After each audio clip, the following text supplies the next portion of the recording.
A lot of churches in America preach this prosperity gospel, like give your heart to Jesus, and everything is going to be unicorns and butterflies. Life is a field of daisies. Trump in it. Yes, oh Lord.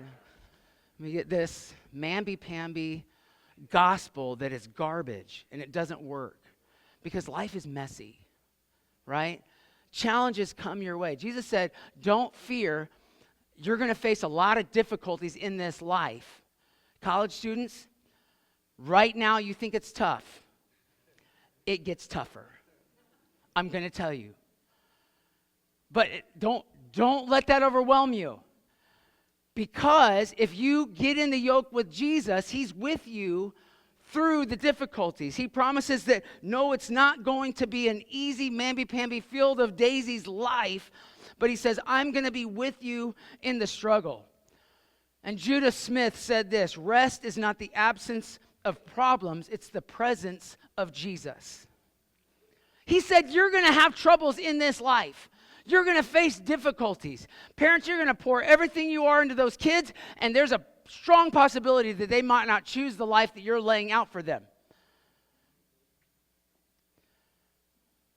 You know what? We want to try and take the proverb as a promise, and it's really a guideline.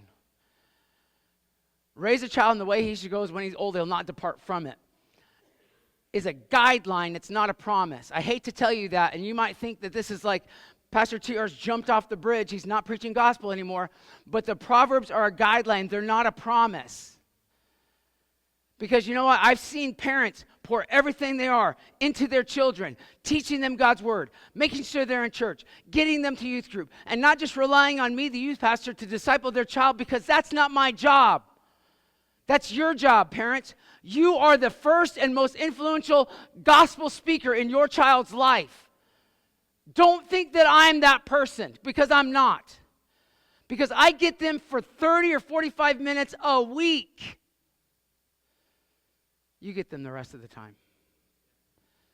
And I've watched parents do everything they feel like God is telling them to do to raise their child. And they leave the house, and they turn their back on the faith. And they go, and they sow their wild oats, and they live like the world. And I see it crush parents. Because they said, this is God's promise. It's not God's promise. The Proverbs are a guideline for life. Because you know what? Your child was given free will just like you were. And that's God's choice. He says, here's the choice. You can choose life or you can choose death.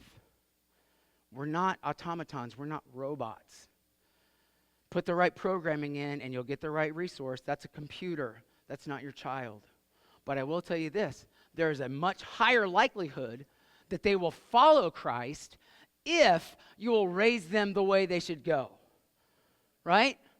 It's kind of the image of the arrow. You make the arrow straight, you put the feathers on just right, you make sure the tension in the bow is just right, you pull it back, and you watch expert marksmen, and man, they can time and time again hit that mark right in the middle every time. But you know what? They don't hit it in the middle every time because there are other factors weighing in on the arrow.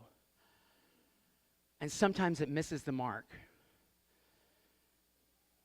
And I don't know who I'm talking to this morning because this is absolutely not in my notes, and Tammy is wondering where in the world I've gone. But if you will promise to be the first and most influential gospel voice in your child's life, then you trust the rest to God. That's what he's called you to do. Don't push it off on somebody else. Don't give it to a Sunday school teacher or a teacher at school or somebody else that is a good influence on their life. It's your responsibility, and you've got to do it. And Jesus promises then that if you're walking with him and you're teaching your child, you're showing your child, life is difficult sometimes, but with Jesus I can get through it. With Jesus in the yoke with me, we can make it to the end.